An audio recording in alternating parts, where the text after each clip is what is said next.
কি অভিযোগ আমাদের বিরুদ্ধে? কোথায় হয়েছে? আবিদ ভাইকে বলেন আমার মতো প্রমাণ দিতে যে হ্যাঁ হ্যাঁ আমরা সেটা সকাল থেকে দেখেছি কেমন পক্ষপাতিত্ব, যেখানে যেখানে ইউলেবে অন্য সংগঠনের প্রতিনিধিকে বের করে দেওয়া হয়েছে পোলিং এজেন্টকে, এবং 6 জনের মধ্যে 10 জনের মধ্যে 6 জনই তাদের দলের, এবং কোনো মিডিয়া ঢুকতে দেওয়া হয় না। কি যে করেছে আল্লাহ ভালো জানে, সেখানে মিডিয়া ঢুকতে দেওয়া হয় নাই, কোনো ধরনের অবজারভার ঢুকতে দেওয়া হয় নাই। এবং আবিদ ভাই একটা পর্যন্ত নিয়ম ছিল কোনো প্রার্থী ঢুকতে পারবে না। আবিদ ভাই যখন সকাল 7টা থেকে শুরু করছে আল্লাহর রহমতে, 7:30 বাজে ঢুকছে হচ্ছে ক্লাবে, বিশ্ববিদ্যালয় ক্লাবে, 7:30 আপনি রিপোর্টিং দেখবেন, 7:30 থেকে শুরু করছে আবিদ ভাইয়ের যাত্রা প্রত্যেকটা সেন্টারে ঢোকা।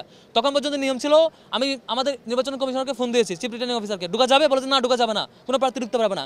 আবিদ ভাই টিএসসি ঢুকছেন বারবার, টিএসসি রিপোর্ট পেলাম 15 মিনিটে 15 মিনিটে হচ্ছে 7 বার ঢুকছে। শুনেন, এক কথায় এই ডাকসু ছাত্র দলের জন্য আসে নাই, শিবিরের জন্য আসে নাই, ডাকসু আসছে বিশ্ববিদ্যালয়ের শিক্ষার্থীদের জন্য, কোনো দলের জন্য আসে নাই।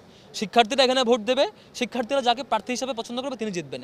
কিন্তু আপনি আপনার পরাজয় নিশ্চিত জেনে বা আপনি আপনার ফলাফলকে ভয় পেয়ে আপনি এখানে নানা নাটক মঞ্চস্থ করবেন, গল্প রটাবেন, নিয়ম নীতি লঙ্ঘন করবেন, লঙ্ঘন করার পরে আবার সেটাকে নীতিমালায় পরিণত করবেন, এই জিনিসটা শিক্ষার্থীরা চিনে ভাই।